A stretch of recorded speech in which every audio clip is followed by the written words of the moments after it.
வணக்கம் ஃப்ரெண்ட்ஸ், நான் உங்கள் மனோ எலக்ட்ரானிக்ஸ் கரூர்.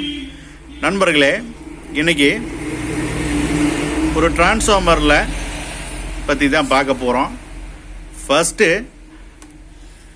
டிரான்ஸ்ஃபார்மரை எப்படி சூஸ் பண்ணுறது அப்படிங்கிறத நான் சொல்கிறேன். நண்பர்களே, டிரான்ஸ்ஃபார்மர் பார்த்தீங்கன்னா ஒரு கஸ்டமர் எனக்கு ஒரு குறிப்பிட்ட பட்ஜெட் சொல்லுவார். அந்த பட்ஜெட்டுக்குள்ளே செஞ்சு கொடுங்க அப்படின்னு சொல்லியிருந்தாருன்னா அதுக்கு தகுந்த மாதிரி நம்ம ஒரு 5 ஆம்பியர் போடலாமா, 8 ஆம்பியர் போடலாமா, இல்லை 10 ஆம்பியர் போடலாமா அப்படிங்கிறத நம்ம சூஸ் பண்ணுறோம்.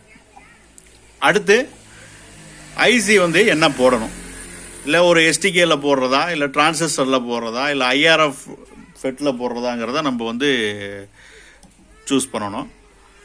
அதே மாதிரி கெப்பாசிட்டர் பார்த்தீங்கன்னா உங்களுக்கு 50 வோல்ட் 10,000 மைக்ரோஃபேரில் 2 கெப்பாசிட்டர் போடுவோம். 63 வோல்ட்டு 10,000 மைக்ரோஃபேரில் 2 கெப்பாசிட்டர் போடுவோம்.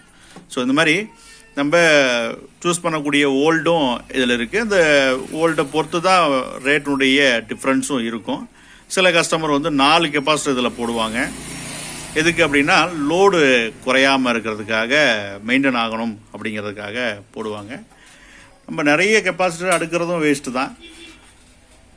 அந்த அப்ளிகேஷனுக்கு தகுந்த மாதிரி நம்ம கெப்பாசிட்டரை ஆட் பண்ணிக்கணும். 2 சப்வூஃபர் போடுறாங்க அப்படின்னா அதுக்கு தகுந்த மாதிரி 2 சப்வூஃபரும் ஹை பஞ்ச் வரும்போது பீக் வேல்யூன்னு சொல்லுவாங்க. அந்த பீக் வேல்யூ வரும்போது உங்களுக்கு வோல்ட் டவுன் ஆகும். அதனால் உங்களுக்கு மேக்ஸிமம் 4 கெப்பாசிட்டர் போட்டுக்கிட்டிங்கன்னா அந்த பீக் வேல்யூ வரும்போது அந்த 24 வோல்ட்டுக்கு குறையாமல் வரும். அதுக்காக 4 கெப்பாசிட்டர் ஆட் பண்ணி போடுவாங்க.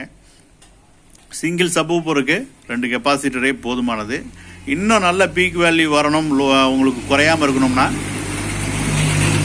தனியாக ஒரு டிரான்ஸ்ஃபார்மரை போட்டு நீங்கள் அது ஒரு கெப்பாசிட்டரை போட்டு நீங்கள் போட்டுக்கிட்டிங்கன்னா உங்களுக்கு வோல்ட்டு குறையாது. பேஸ் பஞ்ச் அந்தளவுக்கு பக்காவாக அமையும். அவுட்ரு பேஸ் கேட்குறவங்களுக்கு அந்த மாதிரி ஒரு தனியாக டிரான்ஸ்ஃபார்மர் போட்டு எந்த ஒரு டிஸ்டர்பன்ஸ் இல்லாமல் நீங்கள் போட்டு கொடுத்துட்டிங்கன்னா வேறு லெவலில் இருக்கும்.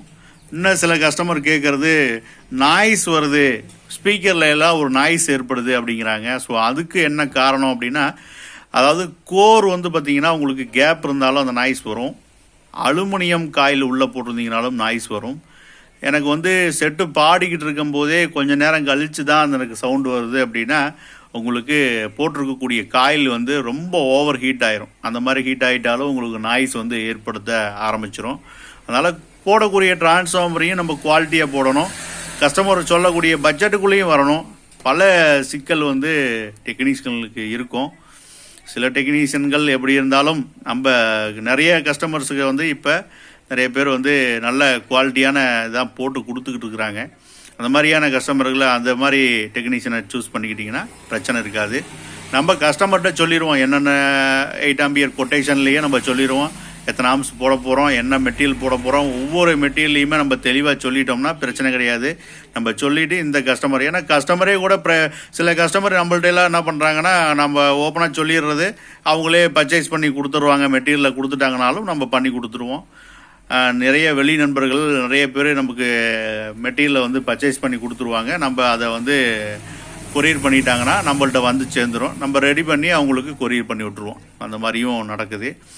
அது மாதிரி நம்ம இல்லை நீங்களே வாங்கி குவாலிட்டியான பொருளை போட்டு கொடுத்துருங்க அப்படின்னாலும் நம்ம குவாலிட்டியான பொருளையும் வாங்கி போட்டு கொடுத்துருவோம்.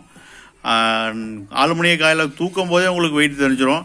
இது ஒரிஜினல் காப்பருக்கும் அலுமினியத்துக்கும் எவ்வளவு டிஃப்ரென்ஸ் இருக்குங்கிறத நம்ம அதுலேயே தெரிஞ்சுக்கலாம். நண்பர்களே, இந்த வீடியோ உங்களுக்கு பிடிச்சிருக்குன்னு நினைக்கிறேன். அதனால் நல்ல ஒரு தரமான ஒரு ஆம்பு வேணும் அப்படின்னா நீங்கள் ப்ரைஸ் இன்றைக்கி நிறைய டிஃப்ரென்ஸ் ஆகிட்டு இருக்குது. எலக்ட்ரானிக்ஸ் பொருள் எல்லாமே இன்றைக்கி ஜிஎஸ்டி வரி அது இதுன்னு சொல்லிட்டு நிறைய விலைகளை ஏற்றிட்டாங்க. அதனால் நண்பர்களே, அதை பெரும்பாலும் நீங்கள் யோசிக்காமல் நல்ல பொருளை வாங்கி டெக்னீஷியன்ட்ட போட சொல்லுங்கள். நல்லா போட்டு தருவாங்க. இந்த வீடியோ உங்களுக்கு பிடிச்சிருக்குன்னு நினைக்கிறேன். உங்களுடைய மேலான கருத்துக்களை கமெண்டில் சொல்லுங்கள் நண்பர்களே. நன்றி, வணக்கம்.